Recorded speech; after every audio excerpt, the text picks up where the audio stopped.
నమస్తే. Election code ముగిసింది, exit polls వచ్చేసినాయి. సో ఎవరు గెలవబోతున్నారు, ఏ సర్వే సంస్థ అంచనా ఎలా ఉంది? సో మనం ముందు పోల్ అనాలిసిస్ చేసినాం. ముఖ్యంగా మనం తెలంగాణ మీదే ఫోకస్ చేస్తున్నాం కాబట్టి తెలంగాణ దేశం. సో ఫస్ట్ అయితే మనం తెలంగాణలో ఉన్న 17 నియోజకవర్గాల్లో ఎవరు గెలవబోతున్నారు, బీజేపీ వర్సెస్ కాంగ్రెస్గా ఫైట్ ఉందన్నది మనకు చాలా క్లియర్గా కనబడుతున్నది. 1 సీటు లేదంటే అసలు గెలవకపోవచ్చు బీఆర్ఎస్ అన్నది ఒక లైన్ కనబడతా ఉన్నది. ఈ పరిస్థితుల్లో ఈ పోల్ అనాలిసిస్లో టఫ్ ఫైట్ ఉన్నవి, బీజేపీ పక్కా గెలిచేవి, కాంగ్రెస్ పక్కా గెలిచేవి.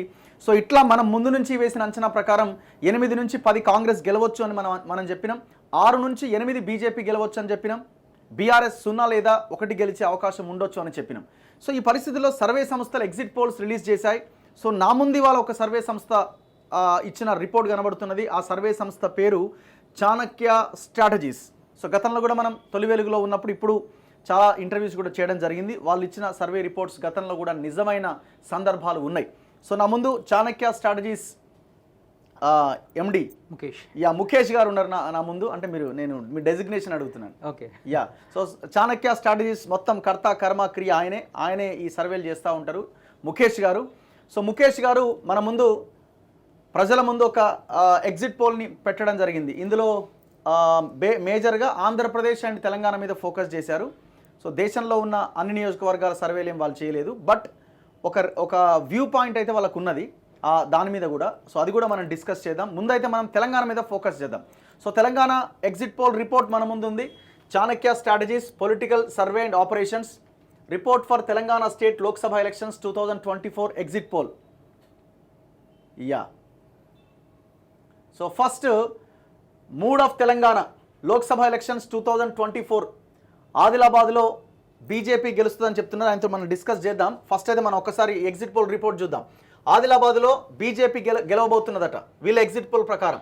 పెద్దపల్లిలో కాంగ్రెస్ పార్టీ గెలవబోతున్నది. కరీంనగర్లో బీజేపీ, నిజామాబాద్లో బీజేపీ, జహీరాబాద్లో కాంగ్రెస్, మెదక్లో బీఆర్ఎస్కి ఒక సీట్ ఇచ్చిరు వీళ్ళు, మెదక్ అది. మల్కాజ్గిరిలో బీజేపీ, సికింద్రాబాద్ టైట్ ఫైట్ ఉంటుందని చెప్తున్నారు. సో అంటే ఇక్కడ ఎవరికి ఇవ్వలేదు, వర్సెస్ బీఆర్ఎస్ మధ్య పోటీ గట్టిగా జరుగుతుంది. సో బీజేపీ వర్సెస్ బీఆర్ఎస్ ఇక్కడ. ఓకే.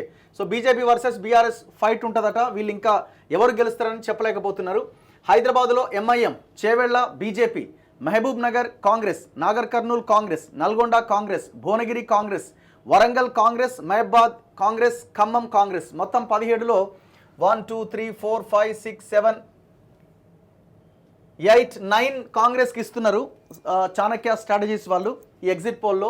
బీజేపీకి 1 2 3 4 5 డైరెక్ట్ గెలుస్తారని చెప్తున్నారు. 6th కిషన్ రెడ్డి గెలవడానికి అవకాశాలు కొంత ఎక్కువగా ఉన్నాయని చెప్తున్నారు. బట్ ఇక్కడ కాంగ్రెస్ పోటీలో 3rd ప్లేస్ అని చెప్తున్నారు సికింద్రాబాద్. సో 5+1 యాడ్ అవ్వచ్చు. కాంగ్రెస్కి మాత్రం డైరెక్ట్గా 9 గెలిచే అవకాశం ఉందని ఈ స్ట్రాటజీ చెప్తుంది. నెంబర్ ఆఫ్ సీట్స్ కాంగ్రెస్ గెలిచేవి 9 to 10, బీఆర్ఎస్ గెలిచేవి 0 to 1. సో ఇక్కడ బీఆర్ఎస్ 0 లేకపోతే 1. Total number of seats MIM 1, total number of seats BJP 5 to 6. ఈ బీఆర్ఎస్ సీట్ వచ్చేసి ఇక్కడ మెదక్ ఏదైతే ఉందో బీఆర్ఎస్ కి కాంగ్రెస్ కి గట్టి ఫైట్ అయితే నడుస్తుంది. బీఆర్ఎస్ గెలిస్తే 10 to 20,000 అక్కడ ఎక్కువ రాదు. ఒకవేళ కాంగ్రెస్ గెలిస్తే 30,000+ ఉంటుంది అక్కడ. కొంచెం గట్టిగా మాట్లాడండి. సో ఇప్పుడు మీరు మనం ఫస్ట్ బీఆర్ఎస్ గురించి మాట్లాడదాం. బీఆర్ఎస్ 0 లేదా 1 అంటున్నారు. సో ఏ నియోజకవర్గంలో పోటీ ఇవ్వలేకపోయిందా బీఆర్ఎస్? ఒక కరీంనగర్ అండ్ మెదక్, ఒక సికింద్రాబాద్ తప్పించి మిగిలిన ఏ నియోజకవర్గాల్లో కూడా బీఆర్ఎస్ అసలు పోటీలోనే లేదు. పోటీలోనే లేదు. అన్నిట్లో కూడా 3rd ప్లేస్. నాగర్ కర్నూల్ లాంటి ప్లేస్ లో కూడా 3rd ప్లేస్ యాక్చువల్గా. ఓకే. అసలు పోటీలో లేదు బీఆర్ఎస్. ప్రతి ప్లేస్ లో కూడా బీఆర్ఎస్ వర్సెస్ కాంగ్రెస్ మధ్య పోటీ. ఇక్కడ మనం క్లియర్ గా ఇచ్చాం చూడండి. ఆదిలాబాద్ లో fight in between BJP and Congress. ఇక్కడ యాక్చువల్గా కాంగ్రెస్ కూడా ఫస్ట్ నుంచి కాంగ్రెస్ గెలుస్తుందని అంచనా వేసాం. బట్ లాస్ట్ 3 days లో ఏమైందంటే ఇక్కడ సోషల్ ఇంజనీరింగ్ లో కాంగ్రెస్ పార్టీ పూర్తి స్థాయిలో ఫెయిల్ అయిపోయింది. ఓకే. Last 3 days. దానివల్ల ఏంటంటే యాక్చువల్గా బీజేపీ ఈజీగా గెలవాల్సిన సీటు కాంగ్రెస్ టైట్ ఫైట్ ఇచ్చేలా చేసింది. అంటే that is the failure of sitting MP, X-MP ఎవరైతే ఉన్నారో. ఓకే. అయితే గతంలో ఎంపీగా పనిచేసిన స్వయం పూర్తి స్థాయిలో ఫెయిల్ అవ్వడం వల్ల ఏంటంటే అక్కడ కాంగ్రెస్ కి స్కోప్ ఏర్పడింది. కాంగ్రెస్ కి స్కోప్ ఏర్పడిన తర్వాత కూడా కాంగ్రెస్ వాళ్ళు సోషల్ ఇంజనీరింగ్ చేయడంలో ఫెయిల్ కావడం అనేది మళ్ళీ బీజేపీకి కలిసి వచ్చింది. అక్కడ క్యాండిడేట్ ని మంచి క్యాండిడేట్ ని పెట్టినారు, ఒక మహిళని ఒక మహిళని పెట్టారు, డాక్టర్ని పెట్టారు. కాకపోతే అక్కడ సోషల్ ఇంజనీరింగ్ లో మనకు ఆదిలాబాద్, సిర్పూర్, కాగజ్నగర్ ఏరియాలో ఏంటంటే ఆర్యకులస్తులు ఇంకా వేరే డిఫరెంట్ కమ్యూనిటీస్ ఉంటారు అనమాట. ఓకే, సో ఇక్కడ ఒకసారి చదువుదాము. అంటే ఆదిలాబాద్ విషయానికి వస్తే బీజేపీ నుంచి నగేష్ పోటీలో ఉన్నారు, కాంగ్రెస్ నుంచి ఆత్రం సుగుణ, బీఆర్ఎస్ నుంచి ఆత్రం సక్కు పోటీ చేశారు. 2023 ఎలక్షన్స్ లో ఈ పార్లమెంట్ పరిధిలో 4 స్థానాల్లో బీజేపీ, 2 స్థానాల్లో బీఆర్ఎస్, 1 స్థానం మాత్రమే కాంగ్రెస్ కైవసం చేసుకుంది. కాంగ్రెస్ అభ్యర్థి ఆత్రం సుగుణ గవర్నమెంట్ టీచర్, 95లో ఎంపీటీసీగా పనిచేసిన అనుభవం ఉన్నది. ఆర్థికంగా బలమైన లీడర్ కాదు, కానీ ఆదిలాబాద్ పార్లమెంట్ ఇన్ఛార్జిగా మంత్రి సీతక్క వ్యవహరిస్తున్నారు. సుగుణ గెలిపే లక్ష్యంగా ఆమె పావులు కదిపారు. ఆపరేషన్ ఆకర్ష్ పేరిట ఆదిలాబాద్ పార్లమెంట్ పరిధిలోని సీనియర్ బీఆర్ఎస్ లీడర్స్ని కాంగ్రెస్లోకి ఆహ్వానించడంలో సీతక్క సక్సెస్ అయ్యారు. దానికి ఉదాహరణ నిర్మల్ మాజీ ఎమ్మెల్యే, మాజీ మంత్రి ఇంద్రకరణ్ రెడ్డి కాంగ్రెస్లోకి రావడం. ఈ కారణంగా ఆదిలాబాద్ పార్లమెంట్ పరిధిలో ఒక్క అసెంబ్లీ స్థానానికి పరిమితమైన కాంగ్రెస్ పార్టీ పార్లమెంట్లో మాత్రం గట్టి పోటీ ఇస్తున్నది. కాంగ్రెస్ అభ్యర్థి ఆత్రం సుగుణ, బీఆర్ఎస్ అభ్యర్థి ఆత్రం సక్కు ఇద్దరు దగ్గరి బంధువులు. సో బీఆర్ఎస్ అభ్యర్థి ఆత్రం సక్కు ఆదిలాబాద్ పార్లమెంట్ పరిధిలోని ఆసిఫాబాద్ నియోజకవర్గ మాజీ ఎమ్మెల్యే. సో మీరు అనాలిసిస్ ఎక్కడ రాసినారు? ఫైనల్. ఓకే, సోయం బాపురావు కారణంగా ఆదిలాబాద్ పార్లమెంట్లో చాలా ఈజీగా గెలవాల్సిన బీజేపీ టైట్ సిచ్యువేషన్కి వెళ్ళింది. ఓ పక్క కాంగ్రెస్ ఆపరేషన్ ఆకర్ష్లో సక్సెస్ అవ్వడం, ఎస్టీ సామాజిక వర్గంలో మంచి పేరున్న మంత్రి సీతక్క ఇన్ఛార్జిగా వ్యవహరించడం కాంగ్రెస్కి కలిసి వచ్చే అంశం. కాంగ్రెస్ ఎన్ని ప్రయత్నాలు చేసినా ఆదిలాబాద్ పార్లమెంట్లో బీజేపీ ఓటు బ్యాంక్ అధికంగా ఉన్న కారణంగా బీజేపీ కాంగ్రెస్ మధ్య గట్టి పోటీ ఉంటుంది అని చెప్పొచ్చు. Final conclusion, tough fight between Congress and BJP, but BJP is going to win. So ఎక్కడ ఎంత మెజారిటీతో గెలవచ్చు? 30,000 to 50,000 మధ్యలో ఉంటుంది. ఓకే, సో బేసిక్ గా అయితే బీజేపీ స్వీప్ చేయాల్సింది కాంగ్రెస్ కి స్కోప్ దొరికేలా చేశారు. వాళ్ళ స్వయంకృత అపరాధం అనుకోవచ్చు. తర్వాత కాంగ్రెస్ నుంచి కూడా బలమైన లీడరే, బట్ ఆర్థికంగా కొంచెం వీక్ ఉండొచ్చు. బట్ కాకపోతే వీళ్ళు సోషల్ ఇంజనీరింగ్ ని ఫెయిల్ చేసుకున్నారు. సోషల్ ఇంజనీరింగ్ అంటే మొత్తం అన్ని సామాజిక వర్గాలను కలుపుకోవడంలో అనేది కొంచెం మైనస్ అయింది. ఓకే, అండ్ వీళ్ళకి ఏంటంటే కాంగ్రెస్ వాళ్ళకి ఎక్స్ మావోయిస్ట్ బ్యాక్గ్రౌండ్ సపోర్ట్ కూడా పూర్తి స్థాయిలో వాళ్ళకు ఉన్నది. ఉన్నప్పటికీ కానీ వాళ్ళు కలుపుకుపోవడంలో ఫెయిల్ అవ్వడం అనేది ఏంటంటే కొంచెం వాళ్ళని బ్యాక్ స్టెప్ వేసి మళ్ళీ బీజేపీని కొంచెం ఫార్వర్డ్ చేసింది. ఫైనల్ కన్క్లూజన్ లో బీజేపీ ఆదిలాబాద్ బీజేపీకి వచ్చే అవకాశం. సో నెక్స్ట్ పెద్దపల్లి పార్లమెంట్ నియోజకవర్గం, ఇది ఎస్సీ రిజర్వ్డ్ నియోజకవర్గం. కొప్పుల ఈశ్వర్ బీఆర్ఎస్ నుంచి, గడ్డం వంశీకృష్ణ వివేక్ కొడుకు కాంగ్రెస్ నుంచి, గోమాస శ్రీనివాస్ బీజేపీ నుంచి పోటీ చేశారు. సో ఇక్కడ ఫైనల్ కన్క్లూజన్ లో వీళ్ళు రాసిన పాయింట్ ఏంటంటే, ఎక్కడ కాంగ్రెస్ అభ్యర్థి గడ్డం వంశీకృష్ణ ఆర్థికంగా, రాజకీయంగా, వ్యాపార పరంగా, కుటుంబ పరంగా బలమైన లీడర్. ఈ పార్లమెంట్ పరిధిలోని చెన్నూరు, బెల్లంపల్లి నియోజకవర్గాల ఎమ్మెల్యేలు వీళ్ళ కుటుంబ సభ్యులు. వంశీకృష్ణ తండ్రి గడ్డం వివేక్ ప్రస్తుతం చెన్నూరు ఎమ్మెల్యే. అలాగే ఈ పార్లమెంటుకు 2004 నుంచి 2014 వరకు ఆయన ఎంపీగా ఉన్నారు. వంశీకృష్ణ కుటుంబంపై నియోజకవర్గంలో మంచి పేరున్నది, బలమైన నేతగా చెప్పొచ్చు. పార్లమెంట్లో అన్ని స్థానాలు కాంగ్రెస్ కైవసం చేసుకోవడం వంశీకృష్ణ కలిసి వచ్చే అంశం. వీటన్నింటి దృష్ట్యా పెద్దపల్లిలో కాంగ్రెస్ గెలుపు అవకాశాలు మెండుగా ఉన్నాయట. So final conclusion, Congress will win. So ఎంత మెజారిటీ రావచ్చు ఇక్కడ పెద్దపల్లి? ఇక్కడ మంచి మెజారిటీ 50,000 ప్లస్ వస్తుంది, 50,000 ప్లస్ వస్తుంది. ఎందుకంటే వ్యక్తిగతంగా కూడా వంశీకృష్ణ మంచివాడు, వాళ్ళ ఫ్యామిలీకి కూడా బ్యాక్గ్రౌండ్ సపోర్ట్. అండ్ వీళ్ళ ఫ్యామిలీ నుంచి అక్కడ 2 నియోజకవర్గాల్లో ఎమ్మెల్యేస్ గా ఉండడం కొంచెం వీళ్ళకి కలిసి వచ్చే అంశం. సో మీ శాంపిల్ ఎంత అసలు? యాక్చువల్గా మేము కాన్స్టిట్యున్సీకి ఎట్లా చేస్తాం అంటే 800 to 1000 శాంపిల్స్ చేస్తాం. ఇక్కడ 7 కాన్స్టిట్యున్సీలకు వచ్చి 750,000 to 7,000 శాంపిల్. పార్లమెంట్కి ఎక్కువ చేయము. అండ్ అసెంబ్లీ సెగ్మెంట్స్ అనుకో 5,000 6,000 శాంపిల్స్ సరిపోతుంది. ఇక పార్లమెంట్కి వచ్చేసరికి ఏంటంటే ఓట్ డివిజన్ చేసుకొని అవసరమైతే 800 SC reserved constituency, ST reserved, ఇక జనరల్ కాన్స్టిట్యున్సీ 1000 అయితే కంపల్సరీ చేయాల్సి వస్తుంది. ఎందుకంటే ఓట్ షిఫ్టింగ్ అనేది తొందరగా కాదు. సో ఇవన్నీ క్యాలిక్యులేట్ చేసుకుంటే ఏంటంటే మనకు ఫైనల్గా ఒక ఫిగర్ అనేది తెలుస్తుంది. అసెంబ్లీ సెగ్మెంట్ బేస్ చేసుకొని శాంప్లింగ్ చేయాలి. ఇక్కడ ఒక అసెంబ్లీలో లీడ్ రావచ్చు, ఒక అసెంబ్లీలో డౌన్ కావచ్చు. ఇక్కడ 7 అసెంబ్లీలను బేస్ చేసుకొని ఫైనల్ కన్సాలిడేట్ చేసుకుంటాం. ఇక్కడ ఫైట్ అయితే ఉంటుంది. ఫైట్ ఉన్నప్పటికీ గడ్డం వంశీకృష్ణ అయితే కొంచెం మంచి మెజార్టీతో గెలుస్తుంది. ఇప్పుడు మాదిగలకు టికెట్ ఇవ్వలేదన్న ఈక్వేషన్ పనిచేసిందా? ఎందుకంటే ఇక్కడ ఎక్కువ ఫైట్ నడిచింది, పని చేసింది. బట్ ఫైనల్ గా ఏంటంటే కొంచెం పర్సెప్షన్ లో కాంగ్రెస్ అధికారంలో ఉంది తెలంగాణలో, కాంగ్రెస్ ని మనం గెలిపించుకుని ఇక్కడ కూడా కాంగ్రెస్ ఎంపీ ఉంటే బాగుంటుంది అన్న ఒక ఈక్వేషన్ ని ఫామ్ చేయడంలో సక్సెస్ అయ్యారు వాళ్ళు. ఆ ఈక్వేషన్ ఫామ్ కావడం ఈ రోజు వాళ్ళకి వచ్చే మెజార్టీ. ఇక్కడ బీఆర్ఎస్ తోనా ఫైట్, కాంగ్రెస్ కి బీజేపీతోనా? ఇక్కడ పెద్దపల్లిలో బీఆర్ఎస్ వర్సెస్ కాంగ్రెస్ అంతేనా? బీజేపీ థర్డ్ ప్లేస్ ఇక్కడ. కరీంనగర్ బండి సంజయ్ ఎఫెక్ట్ కూడా కొంచెం ఉండాలి, బట్ చెప్పుకోదగ్గ ఏం లేదు అక్కడ. Next Karimnagar parliament. కరీంనగర్లో బండి సంజయ్ బీజేపీ, కాంగ్రెస్ నుంచి వెలిచాల రాజేందర్ రావు అండ్ బీఆర్ఎస్ నుంచి బి వినోద్ కుమార్ పోటీ చేశారు. సో కరీంనగర్లో బండి సంజయ్ ముందు నుంచి ఆయనే గెలవబోతున్నారన్న చర్చ అయితే చాలా పెద్ద ఎత్తునుంది. అదే నెరేటివ్ అయితే కనబడ్డది. బీజేపీ అభ్యర్థి సిట్టింగ్ ఎంపీ బండి సంజయ్ పైన కరీంనగర్లో మంచి అభిప్రాయం ఉన్నది. తెలంగాణలో బీజేపీ బలపడడానికి కారణం బండి సంజయ్ అన్న పేరు పార్లమెంట్లో బలంగా ఉన్నది. ప్రత్యర్థులతో ఫైట్ చేసే శక్తి ఉన్న వ్యక్తి బండి సంజయ్. అధ్యక్ష పదవి పోయిందనే సానుభూతితో పాటుగా అసెంబ్లీ ఎన్నికల్లో ఓడిపోయారు అన్న సానుభూతి కూడా ప్రజల్లో ఉన్నది. అయితే ఇక్కడ ఒక సెంటిమెంట్ ఉన్నదట. బీసీ అభ్యర్థి ఒకసారి గెలిస్తే మరోసారి వెలమ సామాజిక వర్గానికి చెందిన వారే గెలుస్తూ వచ్చారు. అయితే ఈ సెంటిమెంట్ బ్రేక్ చేసే అవకాశం ఎక్కువగా కనిపిస్తా ఉన్నది. అంటే ఇక్కడ అటు బీఆర్ఎస్ అండ్ కాంగ్రెస్ ఇద్దరు వెలమలే ఇచ్చిరా, అక్కడ ఓటు ట్రాన్స్ఫర్ అవుతుంది. అది బండి సంజయ్ కలిసి వచ్చే అంశం. ఓకే. పొన్నం ప్రభాకర్ ప్రెజర్ తోటి అక్కడ లాస్ట్ మినిట్లో కాంగ్రెస్ టికెట్ అనౌన్స్ చేయడం జరిగింది అక్కడ గమనిస్తే ఇక్కడ. అయితే ఫైనల్ గా కన్క్లూజన్ లో ఏం చెప్తున్నాం అంటే అక్కడ కరీంనగర్ టౌన్ లో బండి సంజయ్కి ఎదురుతూ ఉంటుంది, మిగిలిన టౌన్ లో కొంత ఇబ్బంది ఉంటుంది. మిగిలిన హుస్నాబాద్ కానీ చొప్పదండి కానీ ఇటు సైడ్ మొత్తం కూడా బండి సంజయ్ ఫేవరింగ్ ఎలక్షన్ జరిగింది. అంటే బండి సంజయ్ యాక్చువల్ గా ఓడిపోవాల్సిన పార్లమెంట్ ఇది. ఎందుకంటే అతను పార్లమెంట్ ఎంపీగా పనిచేసి, అంటే వ్యక్తిగతంగా చెప్పాలంటే పార్లమెంట్ ఎంపీగా పనిచేసి కరీంనగర్ కి ఏం చేయలేదని ఒక అపవాదం అయితే ఉంది. అది ఉన్నప్పటికీ ఆయన ఫైర్ బ్రాండ్ గా ఏదైతే ముద్ర వేసుకున్నాడో బీజేపీలో, ఆ ఫైర్ బ్రాండ్ ముద్రతో పాటు ఇక్కడ ఇద్దరు వెలమలు పోటీ చేయడం అనేది ఆయన కొంచెం కలిసి వచ్చి సోషల్ ఇంజనీరింగ్ లో కొంచెం బయటపడే అవకాశం ఇక్కడ ఈయనకి ఎక్కువ ఉంది. సో పోటీ ఎవరితో ఇక్కడ BRS and BJP? BRS versus Congress మూడో స్థానం. కరీంనగర్ లో కాంగ్రెస్ వినోద్ కుమార్ వర్సెస్ బండి సంజయ్. ఓకే. ఇక్కడ పోటీ. సో ఎంతవరకు పోటీ ఇవ్వగలుగుతాడు వినోద్ రావు? గట్టి పోటీ ఇచ్చాడు. ఇక్కడ కాంగ్రెస్ ఓట్ బ్యాంక్ ఎక్కువ చీల్చింది అనుకోండి. యాక్చువల్ కాంగ్రెస్ ఓట్ బ్యాంక్ ఇక్కడ 23% కన్నా ఎక్కువ చీల్చలేదు, మన క్లియర్ మెన్షన్ ఉంది. అది కనుక 23 కాస్త 25, 27 అయితే బండి సంజయ్ 20-50,000 తోటి బయటపడాలి. ఒకవేళ 23% కన్నా తక్కువ ఓట్ కాంగ్రెస్ చీల్చింది అనుకోండి, 50,000 పై చీలుకోవచ్చు. Okay, almost. సో ఇతను గెలుపు 20,000 పైన ఉంటుందని డిసైడ్ అయింది కాబట్టి ఫైనల్ కన్క్లూజన్ లో బీజేపీ విల్ విన్ అని ఇవ్వడం.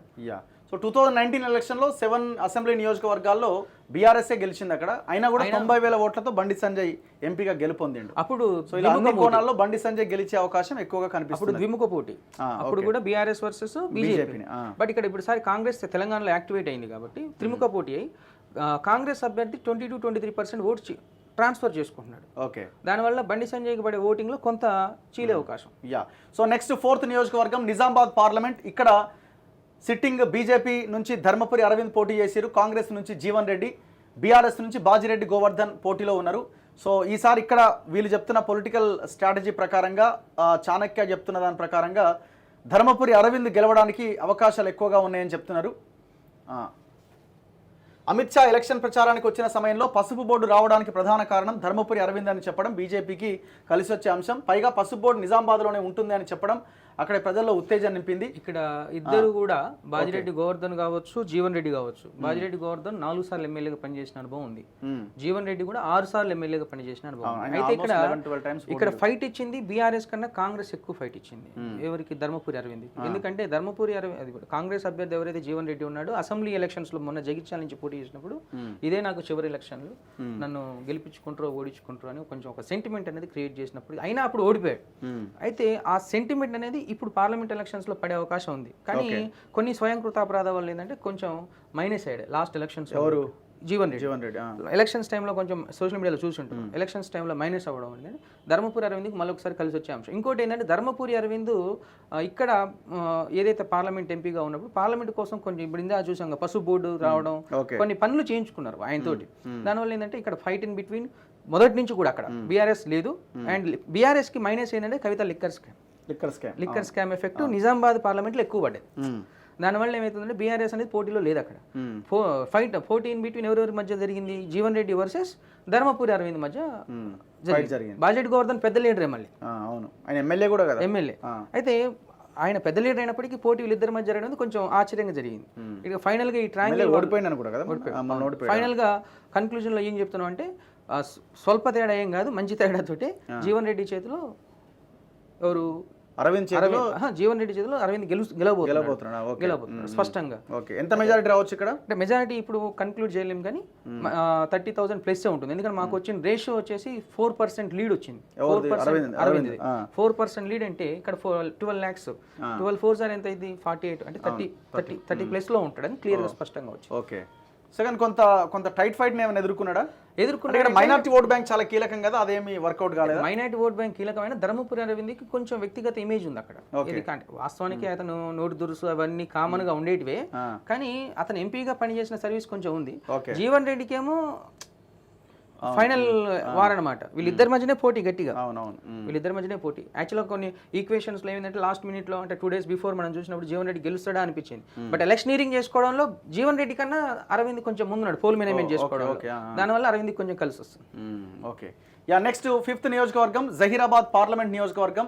సో ఇక్కడ కాంగ్రెస్ నుంచి సురేష్ కుమార్ షెట్కార్, బీఆర్ఎస్ నుంచి గాలి అనిల్ కుమార్, బీజేపీ నుంచి బీబీ పాటిల్ పోటీ చేశారు. ఇక్కడ ఖచ్చితంగా బీజేపీ వర్సెస్ కాంగ్రెస్ గానే ఫైట్ ఉన్నది. ఇక్కడ కాపులు ఎక్కువ, ఎక్కడ కాపులు ఉంటారు, బీసీలు ఉంటారు, మైనారిటీస్ ఉంటారు.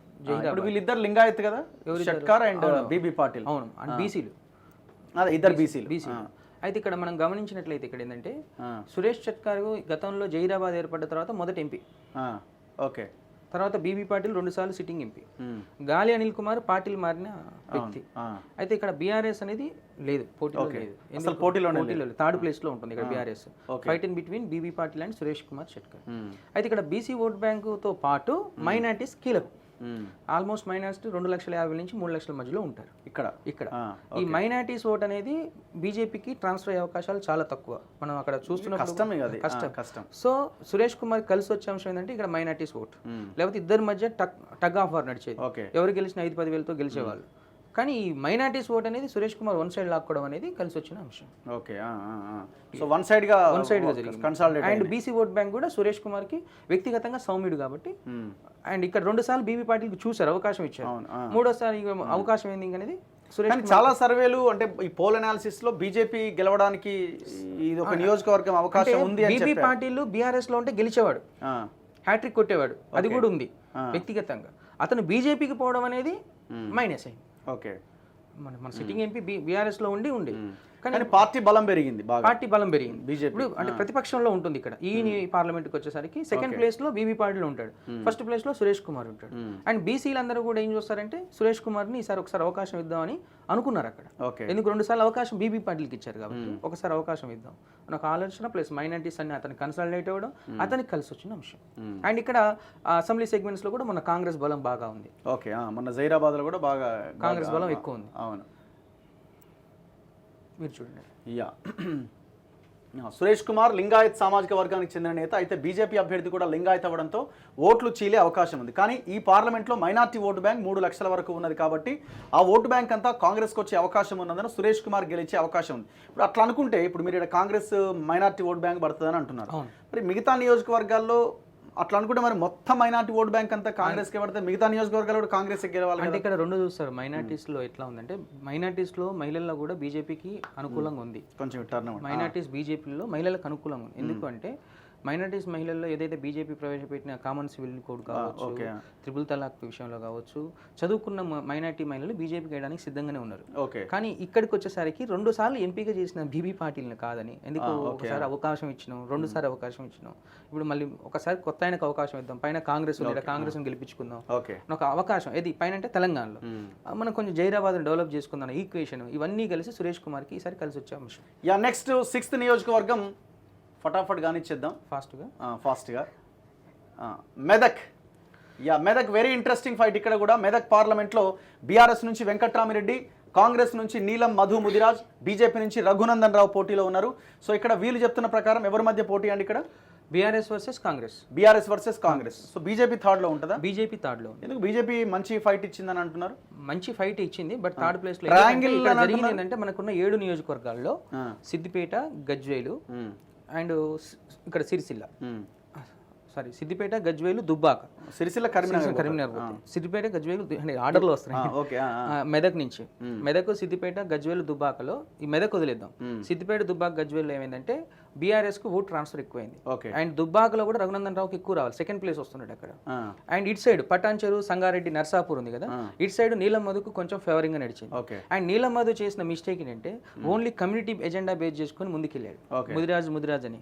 అయితే ఇక్కడ సర్వే చేస్తున్నప్పుడు మేము అబ్జర్వ్ చేసిన విషయం మెదక్ లోనే కొంత ముదిరాజ్ సామాజిక వర్గాన్ని కూడా కన్సల్ట్ అవ్వడం జరిగింది.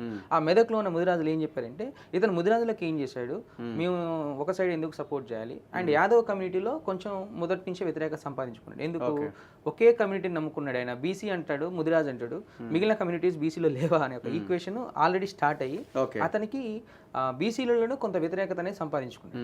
అండ్ వెంకటరామిరెడ్డికి పూర్తిగా వ్యతిరేకత ఉంది అక్కడ వాస్తవానికి.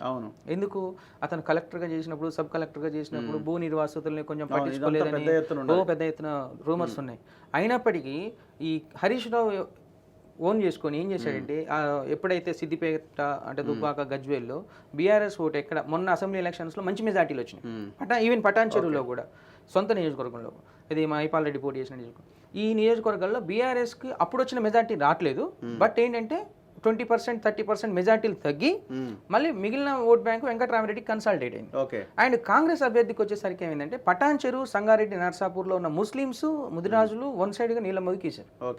రెడ్డీస్లో వచ్చినాక, రెడ్డి సామాజిక వర్గంకి వచ్చినాక, రెడ్డి సామాజిక వర్గంలో ఉన్న నర్సాపూరు, సంగారెడ్డి, పటాన్ చెరువులో ఉన్న రెడ్డిస్ ఇటు సైడ్ వేశారు.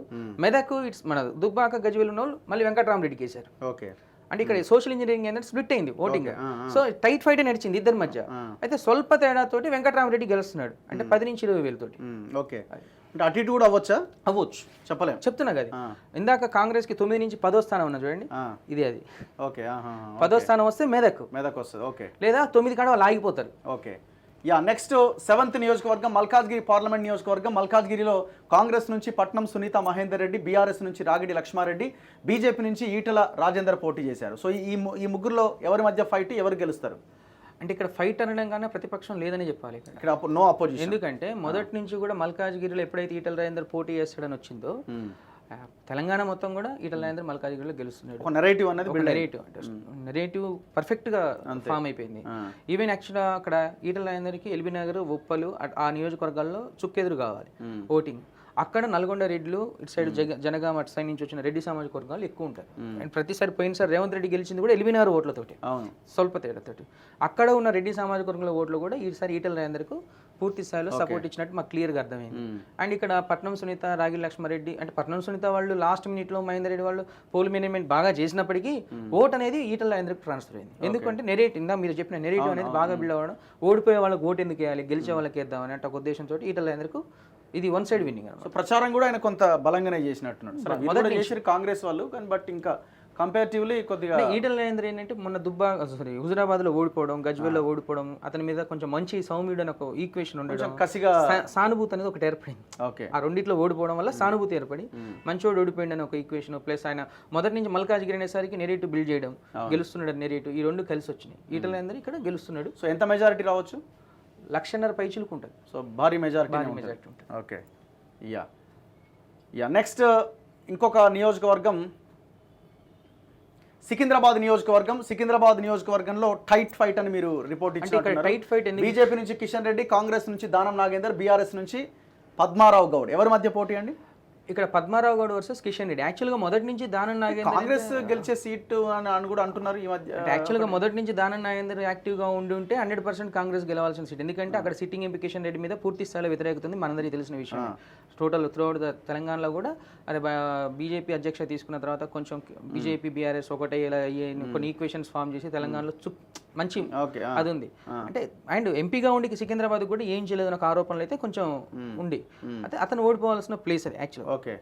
దానం నాగేందర్ యాక్టివ్ అయ్యి ఉంటే మొదటి నుంచి, అంటే టికెట్ అనౌన్స్ చేసినాక కూడా అసలు ప్రచారాన్ని స్టార్ట్ చేయకపోవడం, ఇవన్నీ ఈక్వేషన్స్ ఏం చేసినాయంటే అరే కాంగ్రెస్ వదిలేసిందేమో సీటు అన్న ఒక ఈక్వేషన్స్ కూడా ఫామ్ అయినాయి కొంతకాలం. దాని తర్వాత పద్మారావు గౌడ్ మంచి వెయిట్ ఉన్న వ్యక్తి, అక్కడ కొంచెం మాస్ లీడర్, మంచి వెయిట్ ఉన్న వ్యక్తి. అప్పుడు ఇతను ప్రచారం బాగా చేసుకున్నాడు, పద్మారావు గౌడ్ బాగా చేసుకున్నాడు, లాస్ట్ మినిట్లో కిషన్ రెడ్డి బాగా చేసుకున్నాడు, ఇంకా లాస్ట్ 1 వీక్ దానం నాగేందర్ కూడా ప్రచారం చేసుకున్నాడు. అయితే ఒకవేళ దానం నాగేందర్ ఎక్కువ ఓటు చీల్చుంటే మీరు అన్నట్టు ఇక్కడ కిషన్ రెడ్డికి గెలిచే అవకాశాలు ఉంటుండే. కానీ దానం నాగేందర్ యాక్టివ్గా లేకపోవడం పద్మారావు కలిసి వచ్చిన అంశం. అంటే ఓటు కిషన్ రెడ్డి పడాల్సిన ఓటు కాంగ్రెస్ పడాల్సిన ఓటు బీఆర్ఎస్ పడే అవకాశాలు ఉన్నాయి. సో ఇది ఎటు జరిగింది అనేది కొంచెం కన్ఫ్యూజన్ లో ఉంది కాబట్టి టైట్ ఫైట్ లోనే ఇచ్చిన. ఇప్పటికి లాస్ట్ స్లైట్ ఎడ్జెస్ ఉంటే పద్మారావు కానీ కిషన్ రెడ్డికి కానీ ఉంటుంది, అంతే. నాగేందర్కి ఉండదు, ఛాన్సే లేదా? ఛాన్స్ లేదు. నాగేందర్ గెలవడానికి ఛాన్స్, కాంగ్రెస్కి ఛాన్స్ లేదు అక్కడ. ఓకే. మీరు అంటే కొన్ని సర్వేలు అయితే దానం వర్సెస్ కిషన్ అనే రిపోర్ట్స్ ఇచ్చినాయి. 100% ఉండదు. మీరు చూడండి రిపోర్ట్స్ చూద్దాం. ఓకే. సో 8th అయిపోయింది. 9th నియోజకవర్గం హైదరాబాద్ నియోజకవర్గం.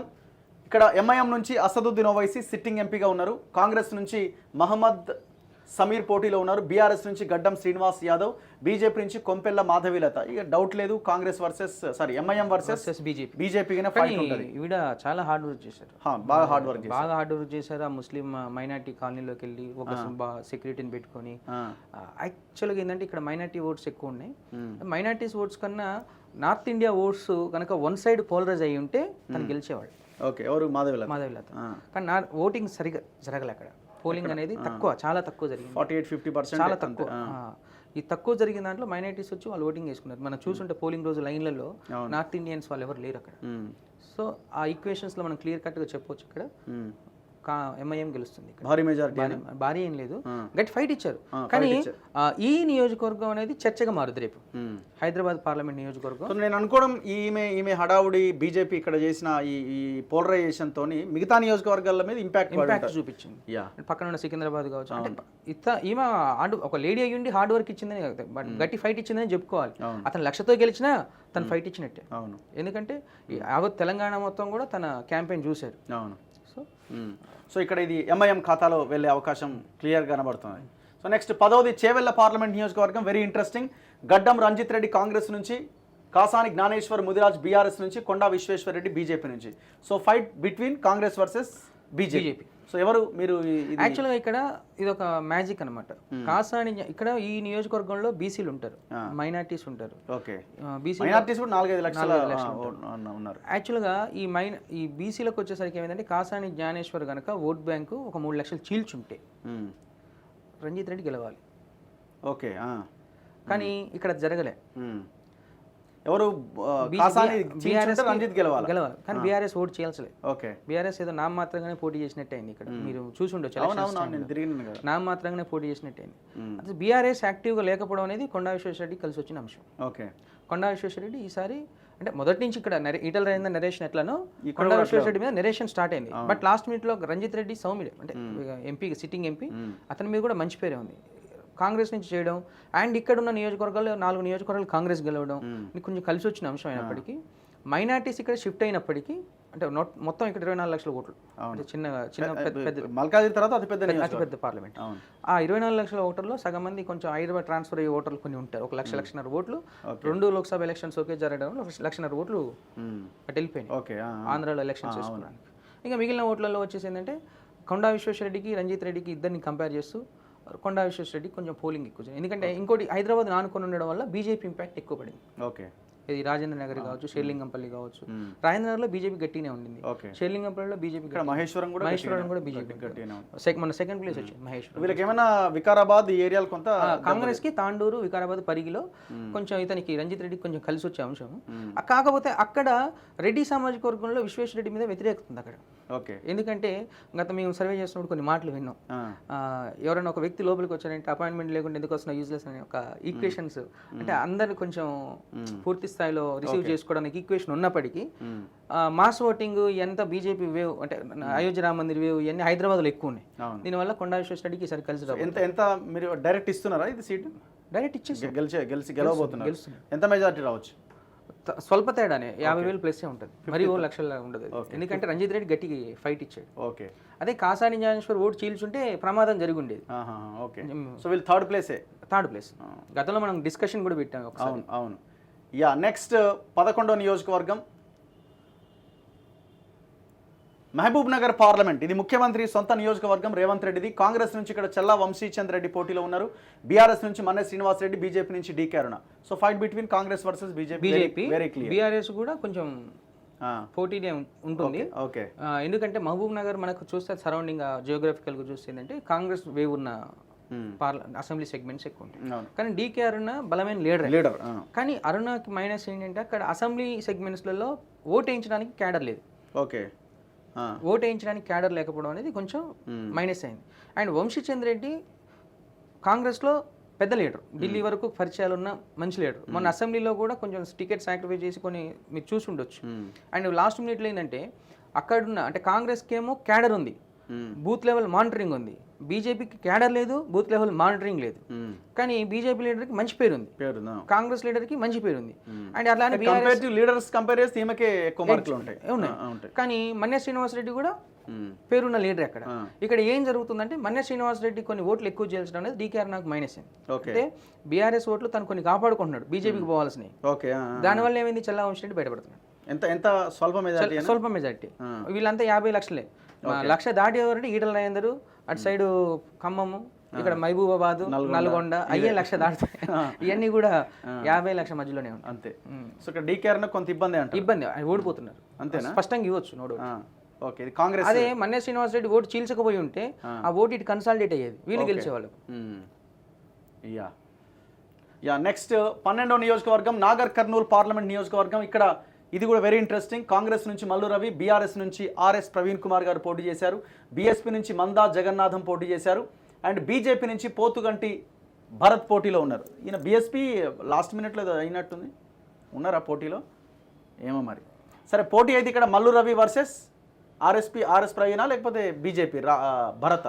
కాంగ్రెస్ వర్సెస్ ఆర్ఎస్ ప్రవీణే ఇక్కడ. ఓకే, అవునా? భరత్ కూడా పోటీ ఇచ్చాడు, భరత్ పోటీలో, కానీ ఆర్ఎస్ ప్రవీణ్ థర్డ్ ప్లేస్ ఉంటాడు. ఓకే, పోటీ ఏమో అదంటారు మళ్ళీ. లేదు ఇచ్చాక మనం పైన పోటీ బీఆర్ఎస్ లేదు Congress versus BJP. RS Praveen పోటీ ఇచ్చాడు, థర్డ్ ప్లేస్ నేను చెప్తున్నాను. ఓకే, అండ్ ఇక్కడ ఒకసారి డిస్క్రిప్షన్ చూడండి ఒకసారి క్లియర్గా మీకు.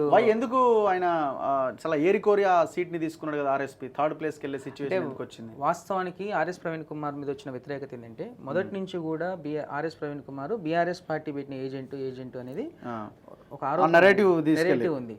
అయితే ఎప్పుడైతే అతను అక్కడ సిర్పూర్లో బీఎస్పీ నుంచి పోటీ చేసి మళ్ళీ తను ఎంపీగా గెలవడం కోసం ఇక్కడ ఇది నాగర్ కర్నూలు నుంచి బీఆర్ఎస్లో చేరి ఆ సీటు తెచ్చుకోవడం అనేది అమ్మట ఆ నెరేషన్ అనేది రియల్ చేసింది. ఓకే, అరే ఇదేంటి ఇప్పుడు ఇన్ని రోజులు అనుకుంది వాస్తవం అయిపోయింది. ఇప్పుడు ఈయన కోటేసిన ఒకటే ఏకున్న ఒకటే ఒక ఈక్వేషన్కి అనేది ఓటర్స్ వచ్చారు అక్కడ. మల్లు రవికి మంచి వెయిట్ ఉన్న వ్యక్తి అక్కడ. ఇది నాగర్ కర్నూలు అసెంబ్లీ సెగ్మెంట్స్లో కూడా మన కాంగ్రెస్ హవా చూపించింది మీరు అబ్జర్వ్ చేస్తే. ఓకే, అండ్ అక్కడ చూస్తే సో ఇక్కడ ఆయన థర్డ్ ప్లేస్ అయినా థర్డ్ ప్లేస్. ఓకే, సో మరి సెకండ్ ప్లేస్ బీజేపీ ఉంటుంది. బీజేపీకి బేసిక్ అక్కడ అంత ఓట్ బ్యాంక్ ఉందా, ఎట్లా వీళ్ళు సెకండ్ ప్లేస్కి రాగలిగినారు? ఎట్లా second RS Praveen Kumar minus BJP place అక్కడ అంతే. సో కాంగ్రెస్ ఈజీగా గెలుస్తుందా? కాంగ్రెస్ వన్ సైడ్ గెలిచే నియోజకవర్గం అది. మహబూబ్ నగర్ కన్నా నాగర్ కర్నూలు కొంచెం ఈజీ గెలిచేది ఆ మహబూబ్ నగర్ జిల్లాలో. సో ఇక్కడ మల్లు రవి గెలవబోతున్నారు. మల్లు రవి గెలుస్తున్నాడు. ఎంత మెజార్టీ రావచ్చు ఇక్కడ? 50+ ఉంటుంది. 50+ ఉంటుంది. ఓకే, అయినా బీజేపీ అంత ఫైట్ ఇచ్చినట్టే బలంగా. అంటే ట్రయాంగిల్ వారు కదా, ట్రయాంగిల్. ఆయన ఒక 2 లక్షలు 2.5 లక్షలు గెలుస్తున్నాడు. ఓకే, మల్లు అది ఆర్ఎస్ ప్రవీణ్. ఇతను ఒక 3.5 లక్షలు 3 లక్షలు గెలుచుకుంటాడు. 5 ఇక్కడే పోయింది. ఓకే, మిగతాయి ఆయనకి. సో నెక్స్ట్ 13వ నియోజకవర్గం నల్గొండ కాంగ్రెస్ నుంచి రఘువీర్ రెడ్డి, జానారెడ్డి కొడుకు, బీఆర్ఎస్ నుంచి కంచర్ల కృష్ణారెడ్డి, బీజేపీ నుంచి షానంపూడి సైదిరెడ్డి. సో ఇక్కడ ఫైట్ ఎవరి మధ్య? ఇక్కడ ఫైట్ ఎవరి మధ్య అనడం కన్నా యాక్చువల్గా రఘువీర్ రెడ్డికి సైదిరెడ్డికి మధ్య ఫైట్ అంటే కాంగ్రెస్ వర్సెస్ బీజేపీ ఫైట్ జరుగుతుంది నల్గొండ. అండ్ బీఆర్ఎస్ థర్డ్ ప్లేస్లో ఉంది. థర్డ్ ప్లేస్లో ఉన్నప్పటికీ నాకు టైట్ ఫైట్, ఎందుకంటే వ్యక్తిగతంగా క్రెడిబిలిటీ ఉన్న లీడర్ కంచెల కృష్ణారెడ్డి. అండ్ షానంపూడి సైదిరెడ్డికి హుజూర్ నగర్ అండ్ కోదాడ్ నియోజకవర్గాలు. అండ్ రఘువీర్ రెడ్డికి వచ్చేసరికి నాగార్జున సాగర్, నల్గొండ, మిర్యాలగూడ ఈ కాన్స్టిట్యున్సీస్ లో రఘువీర్ రెడ్డికి కొంచెం బాగా పార్టీ బలంగా ఉంది కదా. పార్టీ బలం అంటే పార్టీ బలం కన్నా ఒక కాన్స్టిట్యున్సీ లెవెల్లో నేను చెప్పాను. అయితే కంచెల కృష్ణారెడ్డికి Nalgonda town and Miryalaguda effect ఉంది. అంటే ఈ 2 నియోజకవర్గాల్లో కృష్ణారెడ్డి అది ఇస్తున్నాడు. 2 నియోజకవర్గాల్లో సైదిరెడ్డి, ఇక్కడ హుజూర్ నగర్, కోదాడ ఎవరికి రఘువీర్ రెడ్డికి ఫైట్. అంటే రఘువీర్ రెడ్డికి కాంగ్రెస్ బలం యాడ్ అవ్వడం వల్ల ఈయన 7 నియోజకవర్గాల్లో ఈక్వల్గా కనబడుతున్నాడు. ఇది నాగార్జున సాగర్తో కంపేర్ చేస్తే. కానీ కంచెల కృష్ణారెడ్డి 7 నియోజకవర్గాల్లో చూపిస్తలే. నల్గొండ, హుజూర్ నగర్, మిర్యాలగూడ. శానంపూడి సైదిరెడ్డి హుజూర్ నగర్ ఎమ్మెల్యేగా చేసినప్పుడు సైదిరెడ్డి అక్కడ ప్లస్ కోదాడ నియోజకవర్గంలో కొంచెం వెయిట్ చూపిస్తుంది. ఈతను మళ్ళీ నాగార్జున సాగర్లో 0 థర్డ్ ప్లేస్. అంటే ఒక్కొక్క నియోజకవర్గంలో థర్డ్ ప్లేస్ ఉన్నారు. ఇట్లా ట్రయాంగిల్ వార్ లేదంటే రఘువీర్ రెడ్డి మంచి మెజార్టీ 2 లక్షల పైచిలకు మెజార్టీతో గెలుస్తున్నాడు. 2 lakhs దాకా వస్తుంది. ఓకే, సో నల్గొండలో ఇది పక్కాగా కాంగ్రెస్ అంటే ఇక్కడ ఒక్కొక్క నియోజకవర్గంలో ఇద్దరి మధ్య పోటీ జరుగుతుంది. సో నెక్స్ట్ 14వ నియోజకవర్గం భువనగిరి పార్లమెంట్ నియోజకవర్గం. Very interesting. కాంగ్రెస్ నుంచి చామల కిరణ్ కుమార్ రెడ్డి పోటీలో ఉన్నారు, బీఆర్ఎస్ నుంచి క్యామా మల్లేశం, బీజేపీ నుంచి బూర నర్సయ్య గౌడ్ పోటీ చేస్తున్నారు. So fight between Congress versus బీజేపీగా ఉండే అవకాశం ఉంది. సో ఎవరు మీరు కాంగ్రెస్ వర్సెస్ బీజేపీ అనగానే బీజేపీ వర్సెస్ కాంగ్రెస్ అనడం బెటర్ ఇక్కడ, అంతేనా? ఎందుకంటే ఎక్స్ఎంపీ ఎవరు సిటీ యాక్చువల్గా బీసీ ఓట్ బ్యాంక్ ని పోలరైజ్ చేయడంలో సక్సెస్ అయిన వ్యక్తి యాక్చువల్గా. సో మాలాంటి వాళ్ళని కూడా మేము గట్టిగా మీరు బాగా చేసినామా, ప్రమోట్ చేశారు. గెలుస్తారా గెలవరా అనేది పక్కన పెడితే ఆ నినాదం ముందుకు వెళ్ళాలన్నది మా ఆలోచన. అయితే ఇక్కడ మనం అబ్జర్వ్ చేసింది ఏంటంటే ఇబ్రహీంపట్నం లో మనకు ఆ కుర్మా వాళ్ళందరూ వచ్చేసి క్యామలేషన్ అంటే బీఆర్ఎస్ కొన్ని ఓట్లు పడ్డాయి. ఇది భువనగిరి ఇబ్రహీంపట్నం, ఆయనది కొంచెం ఇటు బెల్ట్ ఉంటుంది, ఇటు బెల్ట్ భువనగిరి ఇబ్రహీంపట్నం. అంటే ఎందుకంటే ఆయన లీడర్ కూడా అటువైపు దగ్గర. అంటే చామల కిరణ్ కుమార్ రెడ్డిది ఏంటంటే కాంగ్రెస్ బలంగా ఉండడం అతనికి కలిసి వచ్చిన అంశం అంతే. అండ్ ఇతను తెలంగాణ ఉద్యమంలో పార్టిసిపేట్ చేశాడు, అది ఇదని తర్వాత సంగతి కొంతకాలానికి బయటకు వచ్చిన వీడియోలు. మొదటి నుంచి ఈ వ్యక్తి పూర్తిగా ఎవరికి తెలియదు. రేవంత్ రెడ్డి ఫ్రెండ్ అవన్నీ తెలుసు అవన్నీ. తర్వాత టికెట్ ఇచ్చిన తర్వాత అతను ఇది తెలంగాణలో ఉద్యమంలో పార్టిసిపేట్ చేశాడు, అవన్నీ వీడియోలో చూసిన తర్వాత సంగతి. అండ్ తుంగతుర్తి సొంత నియోజకవర్గం. అయితే ఇక్కడ కాంగ్రెస్కి వచ్చింది ఏంటంటే తుంగతుర్తి, మునుగోడు, ఇటు సైడ్ నకరేకల్లు, ఈ నియోజకవర్గాల్లో కొంచెం బాగా జరిగింది. కానీ భువనగిరి, ఆలేరు, ఇబ్రహీంపట్నంలో ఉన్న బీఆర్ఎస్ ఓట్లు మళ్ళీ బీజేపీకి షిఫ్ట్ అయినాయి. ఓకే, ఎందుకు బీసీ ఓట్ బ్యాంక్ని పోలరైజ్ చేసుకొని. అండ్ బీఆర్ఎస్ వాళ్ళు కూడా ఎట్లా బీఆర్ఎస్ గెలవదు ఇక్కడ, బీజేపీ పార్టీకి వేద్దాం అన్న ఈక్వేషన్ తోటి బొర్నర్సయ్య గౌడ్కి వేశారు. కానీ ఇవన్నీ క్యాలిక్యులేట్ చేసిన తర్వాత మేము కన్సల్టేట్ చూసింది అంటే చామల కిరణ్ కుమార్ రెడ్డి ఒక 30,000 పైచిలకు తోటి గెలవబోతుంటే స్పష్టంగా 30,000 ఎక్కువ మెజార్టీ రాదు, 30+. డైరెక్ట్ ఇచ్చేయచ్చా? డైరెక్ట్ ఇవ్వచ్చు. నకరేకల్ ఉన్న దాంట్లో నకరేకల్ నియోజకవర్గం నుంచి కొంచెం ఎక్కువ మెజార్టీ వస్తుంది ఎవరికి, నకరేకల్ ఎక్కువ. అండ్ తర్వాత వచ్చేసి మునుగోడు ఏదైతే ఉందో మునుగోడు నుంచి కొంచెం వస్తుంది, తర్వాత తుంగతుర్తి నుంచి కొంచెం వస్తుంది. అంటే వీళ్ళందరూ కూడా కొంచెం దగ్గరుండి బాగా, అంటే మునుగోడు రాజగోపాల్ రెడ్డి కావచ్చు, అదే ఇక పార్టీ లీడర్లు ఇక మొత్తం ఒక రకమైన వ్యవహారం చేశారులే. అంటే రాజగోపాల్ రెడ్డి బాగా ఓన్ చేసుకొని పార్టీలకు అతీతంగా రెడ్లంతా పోలరైజ్ అయ్యారు. డౌటే లేదన్నా, లీడర్లు నాయకులు రెడ్లు పోలరైజ్ అయ్యారు. అండ్ అక్కడ బీసీ ఓట్ బ్యాంక్ లో అంటే బీఆర్ఎస్ కు పడే ఓట్ బ్యాంక్ అంతా కూడా బోర నర్సయ్య గౌడ్కు పడ్డారు. కానీ బోర నర్సయ్య గౌడ్ క్యాడర్ లేరు. ఒకవేళ బోర నర్సయ్య గౌడ్ లాస్ట్ 3 days లో ఎలక్షనీరింగ్ చేసుకుని ఉంటే కొంచెం పోల్ మేనేజ్మెంట్ చేస్తే ఈజీగా 100% బయటపడే 100%. అంటే పోల్ మేనేజ్మెంట్ చేయకపోవడం, అంటే కార్యకర్తల బలం లేకపోవడం, ఇది కొన్ని ఊర్లలో ఓటు అడిగిన నాయకులు లేకపోవడం, బోర నర్సయ్య గౌడ్ కొంచెం తెలుసు. క్యామలేష్ 3rd place లో బీసీ యాంగిల్ ఎంతవరకు ఈ నియోజకవర్గంలో వర్కౌట్ అయిందని చెప్పారు. ఎందుకంటే 2nd place కి వచ్చారంటే ఇంత కాంగ్రెస్ వేవ్ లో నల్గొండ, భువనగిరిలో 2nd place లో అంటే 30,000 అంటే టైట్ ఫైట్ ఇచ్చారంటే బీసీ ఓట్ బ్యాంక్ పోలరైజ్ అయింది, సక్సెస్ అయ్యాడని చెప్పాలి అక్కడ. నెక్స్ట్ 15వ నియోజకవర్గం వరంగల్ పార్లమెంట్ నియోజకవర్గం. ఇది కూడా ఎస్సీ రిజర్వ్డ్ కాన్స్టిట్యుయెన్సీ. ఇక్కడ కాంగ్రెస్ నుంచి కడియం కావ్య పోటీ చేశారు, బీఆర్ఎస్ నుంచి సుధీర్ కుమార్, బీజేపీ నుంచి ఆరూరి రమేష్ పోటీ చేశారు. సో పోటీ ఎవరి మధ్య అండి? ఇది చాలా వివాదమైంది, పెద్ద రచన. వివాదం కాదు ఇక్కడ, మామూలుగా కాదు. ఇప్పుడు వరంగల్లో ఏమైందంటే అర్బన్ ఒక రకంగా ఉంది, రూరల్ ఒక రకంగా ఉంది.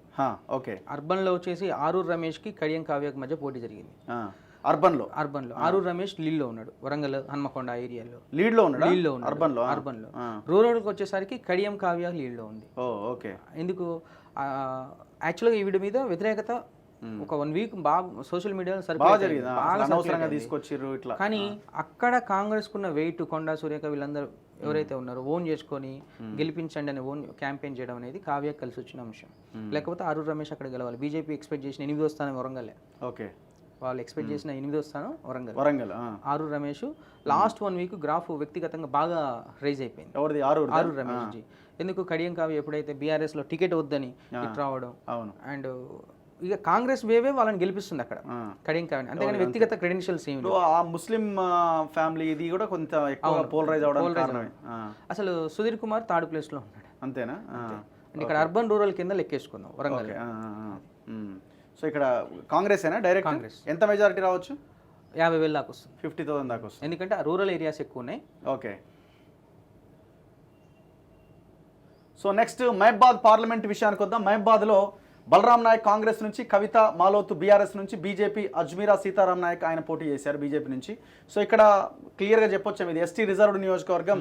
అయితే ఇక్కడ కవిత మాలోతు గట్టి లీడర్ వాస్తవానికి చెప్పారు.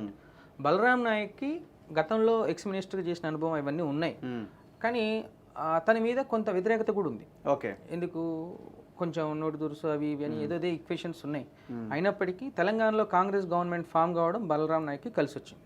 ఓకే వాస్తవం ఒకేసారి కాంగ్రెస్ అంటే అట్ ద సేమ్ టైం అన్ని నియోజకవర్గాల్లో ఉన్న ఎమ్మెల్యేలు కాంగ్రెస్ ఎమ్మెల్యేలు ఎవరైతే ఉన్నారో మైబాద్ డోనా కలెక్ట్ సైడ్ ఉన్న ఎమ్మెల్యేలు తన కోసం వాళ్ళంతా ఓన్ చేసుకొని క్యాంపెయిన్ చేశారు. కవితతో కంపేర్ చేస్తే బీఆర్ఎస్తో కంపేర్ చేస్తే వాళ్ళ ఓకే ఎలక్షనీరింగ్ బాగా జరిగింది. ఎవరిది? కాంగ్రెస్ బలరాం నాయక్.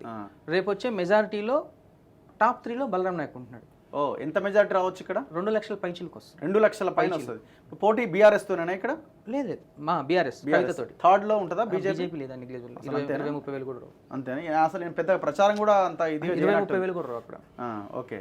సో ఇక్కడ బలరాం నాయక్ ఎంపీ కాబోతున్నాడు. Next last one. So last నియోజకవర్గం ఖమ్మం పార్లమెంట్ పరిధిలో కాంగ్రెస్ నుంచి రఘురామరెడ్డి పోటీ చేశారు. బీఆర్ఎస్ నుంచి నామా నాగేశ్వరరావు, బీజేపీ నుంచి తాండ్ర వినోదరావు పోటీ చేశారు. సో ఇక్కడ ఎవరి మధ్య ఫైట్? ఇక్కడ ఫైట్ బీఆర్ఎస్ వర్సెస్ కాంగ్రెస్. బీజేపీకి ఇక్కడ ఊహించని ఓట్లు వస్తున్నాయి. ఎందుకంటే 2019 20,000 వచ్చినాయి. 20,000 కాస్త ఇప్పుడు 1,10,000 దాకా వస్తుంది. ఎవరికి? బీజేపీకి. అండ్ నామనాగేశ్వరరావుకు 2-2.5 లక్షల మధ్యలో ఓటింగ్ అనేది జరుగుతుంది. ఓకే. అండ్ రామస్వామి రఘురామరెడ్డికి సుమారు 6-7 లక్షల ఓటింగ్, అంటే 3 లక్షల పైచిలకు వస్తుంది. ఖమ్మంలో 3 lakhs to 3,10,000 మధ్యలో ఉంటుంది. Okay. The top majority in Telangana Khammam ఉండబోతుంది. ఖమ్మం. అండ్ ఖమ్మంలో కూడా టోటల్ తెలంగాణలో ఉన్న అసెంబ్లీ సెగ్మెంట్స్లో ఎక్కువ మెజారిటీ ఇస్తున్న నియోజకవర్గం కూడా ఇక్కడే ఉంది, పాలేరు. పాలేరు నుంచి 70,000 పైచిలకు వస్తుంది. పాజిటివ్ పాయింట్స్ ఏంటి? ఓన్లీ పార్టీ బలంగా ఉండడమేనా? పార్టీ బలంగా ఉండడం, Ponguleti Srinivas Reddy okay main asset Telangana frame అవ్వడానికి కూడా. ఇక్కడ కమ్మారెడ్డి ఈక్వేషన్ 2 వర్కౌట్ అయినట్టు రఘురామరెడ్డి అంతే కదా? అట్లా కమ్మారెడ్డి ఈక్వేషన్ సోషల్ ఇంజనీరింగ్ లో సక్సెస్ అయ్యారులేండి. ఇంకోటి ఏంటంటే ఖమ్మం నియోజకవర్గం ఇక్కడ వెంకటేశం వాళ్ళ కూతుర్ని వాళ్ళందరినీ తీసుకెళ్ళి వాళ్ళందరూ ప్రచారం చేయడం అవన్నీ జరిగినాయి. బట్ ఇక్కడ ఏమైందంటే నామనాగేశ్వరరావుకి ఓటు వేయడం ఇష్టం లేని వాళ్ళు వచ్చి ఓటు వేశారు. ఓకే. నామనాగేశ్వరరావుకి ఓటు వేసే వాళ్ళు కమ్మ సామాజిక వర్గం వాళ్ళు ఎవరైతే ఉన్నారో వాళ్ళు పోలింగ్కి రాలేదు. ఓకే. అది అబ్జర్వ్ చేయండి. వాళ్ళు కనుక పోలింగ్కి వచ్చి ఉంటే మెజార్టీ తగ్గే అవకాశం, ఒక 2.5 లక్షల వరకు వచ్చింది. సో మొత్తానికి ఓవరాల్గా మీరు చెప్తున్న దాని ప్రకారం 9 కాంగ్రెస్, 6 బీజేపీ, 1 ఎంఐఎం, 1 బీఆర్ఎస్. ఆ బీఆర్ఎస్ వస్తుందో రాదో చెప్పలేం. అది రాకపోతే 10 అయితే ఇక్కడ ఇది కాంగ్రెస్ 10 అయితే. సో బీజేపీకి 6 ఫిక్స్డ్ అది. ఓకే. సో 5 లేదా 6 అటు ఇటుగా. సో 7, 8 అవకాశం లేదు. అద్భుతం వరంగల్ జరిగి ఉండాలి, వరంగల్ రాలేదు. ఓకే. సో ఇంకా అదర్వైజ్ పెద్దగా ఇప్పుడు కేసీఆర్ రోడ్ షోలు ఎందుకు వర్కౌట్ కాలే? పెద్ద ఎత్తున తిరిగింది కదా ఆయన. అంటే ఇప్పుడు తెలంగాణలో ఇంకొక సంవత్సరంలో లోకల్ బాడీ ఎలక్షన్స్ అయిపోయినాక బీఆర్ఎస్ అనేది జీరో ఎందుకంటే ఇప్పటికే ఆల్రెడీ మేము గ్రౌండ్లో తిరుగుతున్నప్పుడు మొన్నటిదాకా 5 బంధు అన్ని పథకాలు తీసుకున్న వాళ్ళు కూడా ఇంకా బీఆర్ఎస్ ఎక్కడదనే స్టేజ్కి వచ్చేసింది. ఓకే. కాంగ్రెస్ బీజేపీ మాట్లాడుకుంటున్నారు. ప్రతిపక్షంలో బీజేపీ ఉండబోతుంది తెలంగాణలో. అంతే. సో ఈ ఎమ్మెల్సీది ఏమన్నా చేసినారా? చేసాం. ఎమ్మెల్సీ కూడా చేశారు. ఎమ్మెల్సీ తర్వాత రిపోర్ట్ ఉందా? ఓకే. యా. సో ఇది తెలంగాణకు సంబంధించింది. ఇంకేనా మనం చెప్పుకోవాల్సిన అంశాలు ఉన్నాయా? చాలు కన్క్లూడ్. సో 17 నియోజకవర్గాల్లో ఓవరాల్గా 9 నియోజకవర్గాల్లో కాంగ్రెస్, 6 నియోజకవర్గాల్లో బీజేపీ, 1 బీఆర్ఎస్, 1 ఎంఐఎం అంటున్నారు. బీఆర్ఎస్ 0 కూడా రావచ్చు ఒకవేళ మెదక్లో ఫైట్ అటు ఇటు అయిపోతే. అది కాంగ్రెస్కి వస్తే అది కాంగ్రెస్ 9 + 1 10 అవుతుందట. చూడాలి చాణక్య స్ట్రాటజీస్ చెప్పిన సర్వే రిపోర్ట్ ఎంతవరకు కరెక్ట్ అవుద్ది అన్నది. చూస్తూనే ఉండండి. Thank you very much Mukesh గారు. Thank you very much. So Mukesh గారితో ఇంటర్వ్యూ ఇది. చూస్తూనే ఉండండి మన తొలి వెలుగు.